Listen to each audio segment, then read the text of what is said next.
Bonjour à tous et bienvenue dans cette vidéo. Nous avons exploré en détail le programme de module de microbiologie à applications médicales et pharmaceutiques.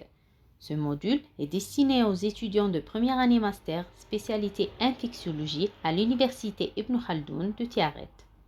Comme je l'ai annoncé dans la vidéo précédente, ce module vise à permettre à l'apprenant de comprendre les méthodes de diagnostic en microbiologie clinique. La microbiologie à applications médicales et pharmaceutiques est une science qui s'intéresse aux étiologies infectieuses d'origine bactérienne.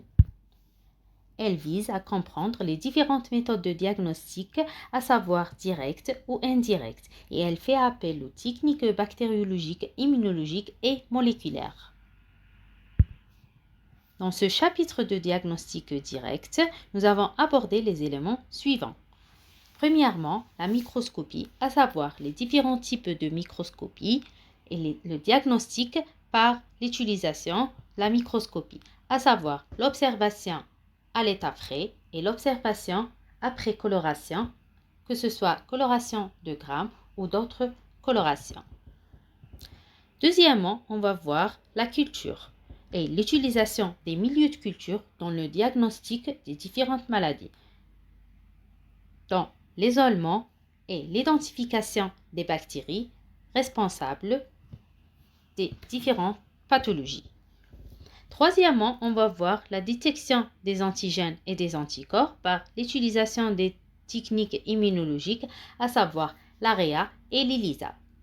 Quatrièmement, on va voir la détection d'acides nucléiques par la PCR classique ou bien la PCR à temps réel ou bien par l'utilisation de la puce à ADN. Le diagnostic bactériologique est un ensemble d'étapes permettant de confirmer telle ou telle étiologie infectieuse d'origine bactérienne. Ces étapes sont variées et caractérisent soit le diagnostic direct par microscopie, culture et détection d'antigènes par des techniques immunologiques, soit le diagnostic indirect par la sérologie. Les objectifs du chapitre sont décrire les caractères généraux de la bactérie, reconnaître les caractéristiques bactériologiques, décrire la pathogénicité liée à la bactérie et décrire les méthodes de diagnostic direct ou indirect au laboratoire. On commence par la microscopie. La microscopie est un ensemble de techniques permettant d'obtenir une image des structures biologiques. Elle permet de rendre visibles des éléments invisibles à l'œil nu, soit par leur taille, soit par leur couleur. Dans le diagnostic, l'observation microscopique optique permet de rechercher les bactéries et les cellules de type polynucléaire. Deuxièmement, on passe à la culture. La culture microbiologique désigne la propagation de bactéries et d'autres micro-organismes dans des milieux nutritifs artificiels. Donc, il existe plusieurs types de milieux de culture, soit utilisés pour l'isolement, pour l'identification,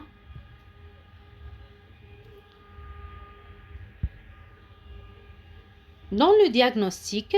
Un milieu de culture est une préparation contenant des substances biologiques et chimiques qui reproduit un environnement, donc nutriments et pH et pression osmotique, permettant à certains types de micro-organismes de se multiplier. Il existe une grande variété de milieux de culture qui sont utilisés pour produire, conserver, isoler et identifier certains micro-organismes. La troisième partie, ce qui concerne la détection des antigènes, les techniques immunologiques reposent sur une réaction antigène-anticorps. Ces techniques sont utilisées pour permettre ou bien pour mettre en évidence des antigènes ou des anticorps. Lorsqu'on veut détecter des antigènes, on doit disposer d'anticorps spécifiques correspondant à la spécificité antigénique recherchée.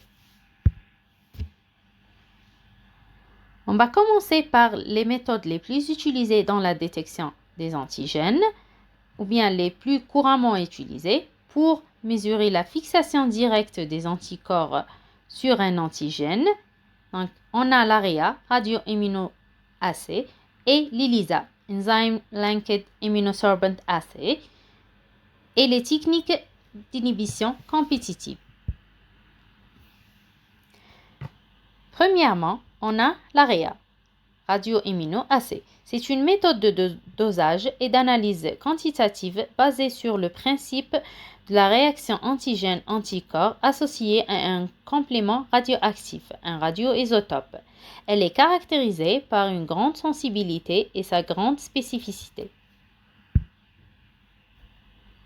La deuxième technique, c'est l'ELISA. La technique d'ELISA, ou bien le dosage immunodabsorption par enzymes liées, est une technique immunoenzymatique de détection qui permet de visualiser une réaction antigène-anticorps grâce à une réaction colorée produite par l'action sur un substrat d'une enzyme préalablement fixée à l'anticorps. Quatrièmement, c'est la détection d'acides nucléiques, soit par l'utilisation de la PCR classique, ou bien à temps réel, ou bien puce à ADN. On va commencer par la PCR. La PCR est une technique in vitro d'amplification d'une région d'ADN dont la séquence est connue ou qui se situe entre deux régions de séquences connues. Avant la PCR, l'ADN d'intérêt ne pouvait être amplifié que par surexpression dans les cellules et c'est avec rendement limité. La RT-PCR ou bien la PCR à temps réel, lorsque le génome à rechercher est un ARN ou bien virus ARN, une étape préliminaire à la réaction de PCR permet de réaliser une copie du fragment cible d'ARN en ADN grâce à une enzyme isolée des rétrovirus, la transcriptase inverse ou reverse transcriptase. On parle alors de la RT-PCR. La dernière technique qui est la puce à ADN. Donc, une puce à ADN est constituée de fragments d'ADN immobilisés sur un support solide selon une disposition ordonnée.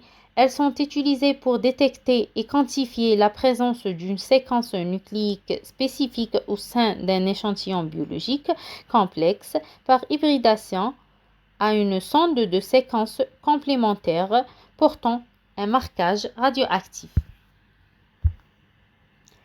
Pour conclure, le développement du diagnostic différentiel en maladies infectieuses augmente du fait de l'émergence des pathogènes viraux et bactériens. Les syndromes cliniques sont rarement spécifiques d'un agent pathogène, d'où la difficulté d'effectuer le diagnostic étiologique d'un syndrome donné. La stratégie de diagnostic par syndrome bénéficie actuellement de l'apport des technologies des tests multiplexés. Des techniques de diagnostic ont été développées pour la détection des virus, des bactéries, des parasites et des champignons. Ces tests sont versatiles, offrant la possibilité de détection de nouveaux pathogènes émergents dans différentes situations épidémiques. Merci de m'avoir tiré l'attention.